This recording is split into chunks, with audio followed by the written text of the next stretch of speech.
να γυρίσει πίσω. Πρέπει πας σκοτάρε!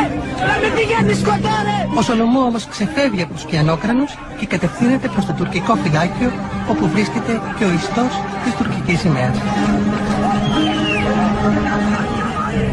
Ανεβαίνει στον ιστό και δέχεται πυρά.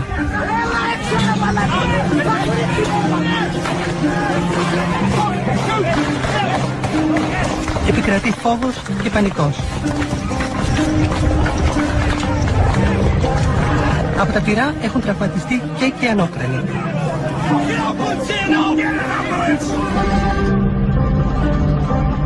Όλοι εμείς που ήμασταν μέσα στην νεκρή ζώνη φοβηθήκαμε και στραφήκαμε σε φυγή προς τα πίσω, προς την ελληνοκυπριακή μεριά, φοβηθήκαμε ότι θα μπουν μέσα.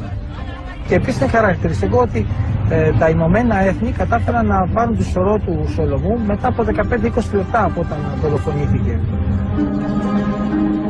Ο Σολομού έχει δεχτεί 5 σφαίρες και ξεψυχά λίγα λεπτά αργότερα και μερικά μέτρα μακριά από εκεί που δολοφονήθηκε ο εξάδελφός του